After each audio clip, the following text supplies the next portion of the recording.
Ray retired at 62 and started collecting Social Security the same month he handed in his badge. He got $1,540 a month. He was done working. He was free. That felt like winning. Dennis worked until 70. Same career, same lifetime earnings, same Social Security record. He waited 8 years longer than Ray. His first check was $2,728 a month. That is $1,188 more every single month for the rest of his life. And here is the number nobody tells you before you sign the paperwork at 62. If Ray and Dennis both lived to 85, which is close to average life expectancy for a healthy American man today, Dennis will have collected $66,240 more in total lifetime benefits than Ray. If they both lived to 90, that gap grows to $137,280. Not from investing, not from a side hustle, not from any financial product, just from when they signed one form. Here is what makes this decision so dangerous. It feels permanent only after you make it. Before you make it, it feels like a simple question about paperwork timing. Over 90% of Americans claim Social Security before age 70. Most of them never ran these numbers. This video runs every number, honestly, completely, and with both sides treated fairly. Because there are real situations where claiming at 62 is the right call. And there are real situations where waiting until 70 is worth more than any other financial decision you will make in retirement. The only way to know which situation you are in is to see the full math. Ray and Dennis are both 62 years old in 2026. Both worked for 35 years in the same industry. Both paid into Social Security their entire careers. Both have identical earnings records. Their primary insurance amount, the benefit the SSA calculated from their lifetime earnings, is exactly the same, $2,200 per month at full retirement age. Full retirement age in 2026 for anyone born in 1960 or later is 67. Ray is tired. His knees hurt, his job has changed, he has enough saved to get by, and he wants out. He calls the Social Security Administration the week of his 62nd birthday and files. Because he's claiming 60 months before his full retirement age, his benefit is permanently reduced by 30%. 2,200 times 70% equals $1,540 per month. That is his number, forever, adjusted for inflation with cost of living increases each year, but always 30% below what he would have received at 67. Dennis is also 62. His back hurts too, but he runs the numbers. He decides to keep working until 70. From age 67 to 70, his benefit earns delayed retirement credits, 8% per year for 3 years. That's a 24% increase on top of his full retirement age benefit. 2,200 times 124% equals $2,728 per month. That's Dennis's number, forever. The monthly gap between Ray and Dennis, $1,188. The annual gap, $14,256. Neither of them knows yet what that gap will cost Ray or save Dennis over a full retirement. That's what this video is about. Before we get to the long game, let us give Ray full credit for what he actually has. From age 62 to 70, Ray collects Social Security and Dennis collects nothing. 8 years of $1,540 per month. That's $147,840 in benefits that Ray collects and Dennis never will. That's real money. That's not nothing. Ray calls it his head start. And he's right. It is a head start. The question is whether the race is long enough for Dennis to catch up and pass him. Here's the math on that. From age 70 forward, Dennis receives $1,188 more than Ray. $1,188 divided by 124 months equals 124 months. That's 10 years and 4 months. Dennis breaks even with Ray's head start at age 80 years and 4 months. Every month Ray and Dennis both live past age 80 in 4 months, Dennis pulls further ahead. Every month before that, Ray is still ahead. So the first real question in this decision is not which benefit amount is higher, it's this: how long do you expect to live? Here is what the data actually says about life expectancy for someone who is 62 years old today. According to SSA actuarial tables, the average 62-year-old American man today lives to approximately 84. The average 62-year-old American woman lives to approximately 87. Dennis breaks even with Ray's Head Start at age 80 and 4 months. The average man lives 3.5 years past that break-even point. The average woman lives 6.5 years past it. For a married couple, the math is even more important. A married couple where both spouses are 65 has a 50% chance that at least one spouse lives past age 92. Well past the break-even, well into the territory where Dennis's larger check has been compounding its advantage for over a decade. Now here is the number that puts this in full perspective. If Ray and Dennis both live to 85, close to average for a healthy man, Dennis collects $66,240 more in total lifetime Social Security benefits than Ray. If they both live to 90, that gap is $137,280. That is $137,000 from one decision made at one appointment on one day. With no investment required, no risk, no market timing, no product to buy. Just the date on the form. We are about to get to the survivor benefit math, and the number that hits hardest for married couples is the one most people never calculate before they claim.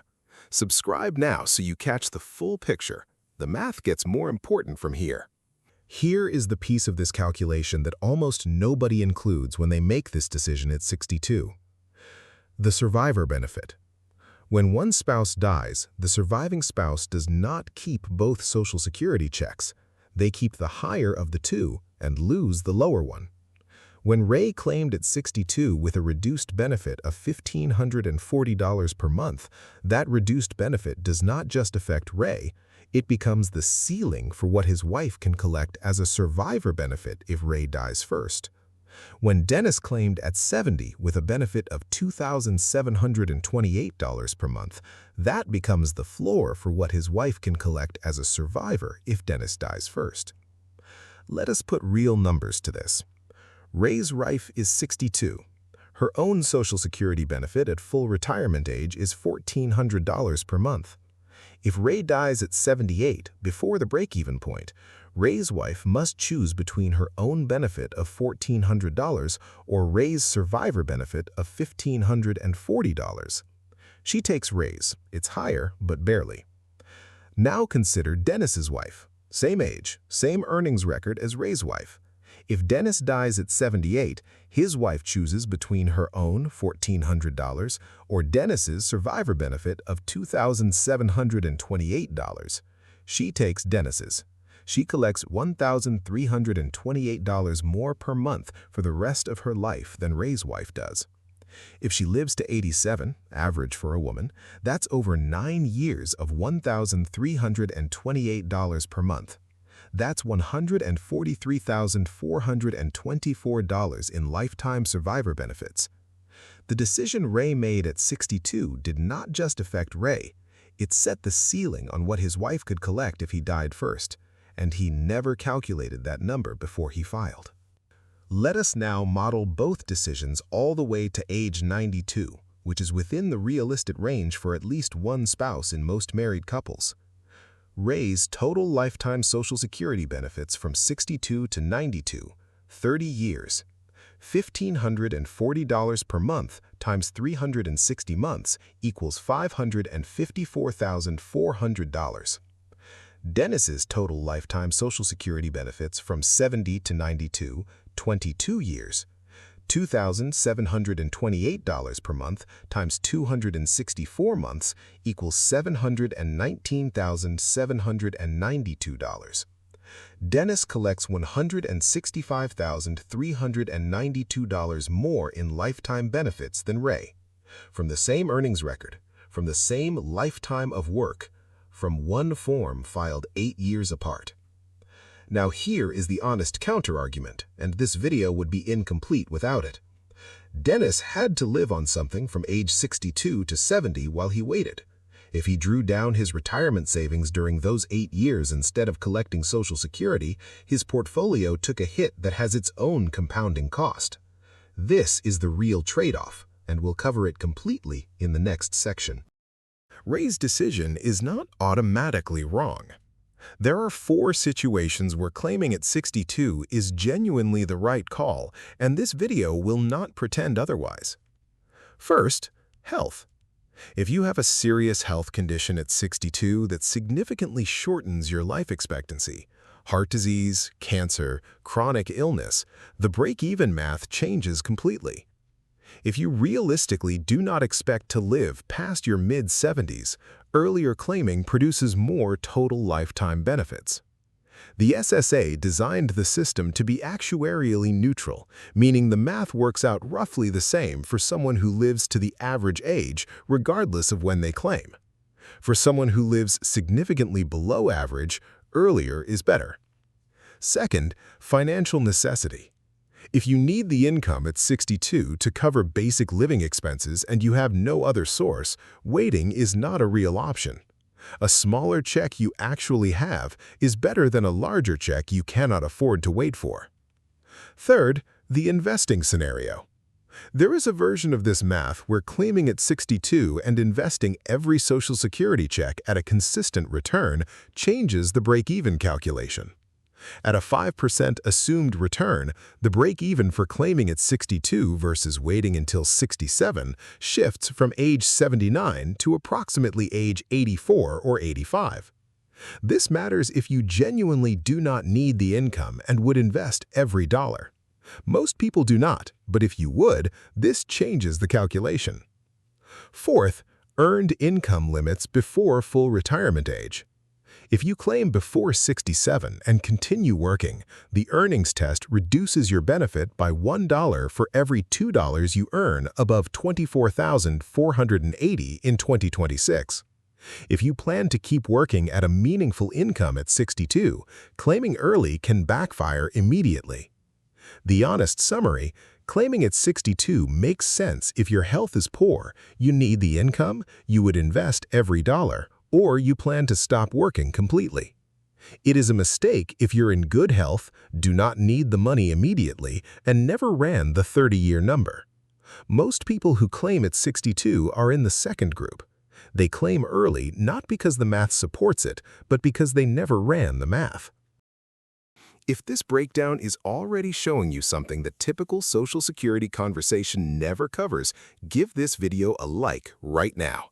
It helps more people find this content, and it takes 1 second. The most common objection to waiting until 70 is this: I cannot afford to not take Social Security for 8 years.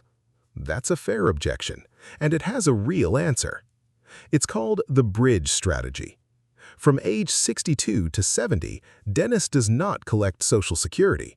Instead, he draws strategically from his 401k or IRA, the accounts that will face required minimum distributions at 73 anyway. He's not depleting his savings, he's sequencing his withdrawals. By drawing down his tax-deferred accounts before Social Security kicks in, Dennis also reduces the size of those accounts before RMDs hit, which can lower his tax burden in his 70s and 80s. And when his $2,728 Social Security check starts at 70, he has a guaranteed income floor for life that no market correction can touch. The bridge strategy does not require extra money. It requires sequencing the money you already have in a different order.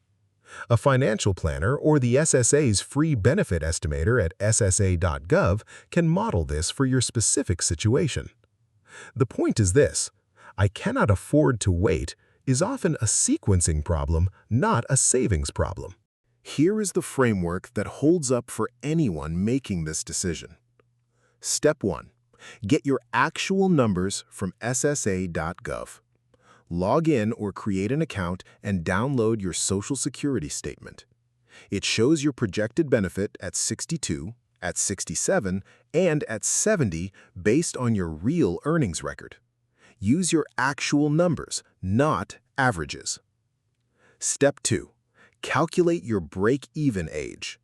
Take the total benefits you would collect before your later claiming age, raise $147,840 head start, divide by the monthly difference between the two options, the $1,188 gap. That gives you the number of months until break-even. Add that to your later claiming age. That is your break-even birthday. Step 3. Assess your realistic life expectancy honestly. If you are in good health with no major conditions, the average 62-year-old man lives to 84, and the average woman lives to 87, both comfortably past the break-even. If you have health conditions that meaningfully reduce your life expectancy, the calculation shifts. Step 4. Include your spouse. If you are married, run the survivor benefit calculation. The decision made by the higher earner sets the ceiling or floor for the surviving spouse, often for a decade or more. That calculation changes the math for most couples significantly. That is the complete framework. 4 steps: your actual numbers, your actual health, your actual household. Ray and Dennis made different decisions about the same Social Security record. Ray got 8 years of checks before Dennis got one. Dennis gets $1,188 more every month for the rest of his life. At 85, close to average for a healthy man, Dennis has collected $66,240 more in total lifetime benefits. At 90, the gap is $137,280. Neither made an objectively wrong decision without knowing their own situation. But here's the honest truth about the 90+% of Americans who claim before age 70. Most of them did not run Step 2. They did not calculate their break-even birthday. They did not include the survivor benefit in their calculation. They did not model the bridge strategy to see if waiting was even possible. They just claimed, because the form was available, because their neighbor claimed at 62, because waiting felt like leaving money on the table. The most important question you can ask before you file for Social Security is not, when can I start collecting? It is this: given my health, my spouse's situation, and my other income sources, what does the full lifetime math say? Because the answer that includes the lifetime number is the only answer that actually matters. If this video gave you a clearer picture of the real math behind Social Security timing, not the form filing version, but the full lifetime version, please hit like before you go. It genuinely helps this content reach more people. Subscribe to Real Math Money for weekly videos that break down financial decisions completely, honestly, with real math and no agenda. And drop a comment below. Are you planning to claim early or wait? And have you run your break-even number? Because if you have done the math correctly, you already know whether your Social Security decision is a choice or a default. And that's the only version of this question that actually matters. See you in the next one.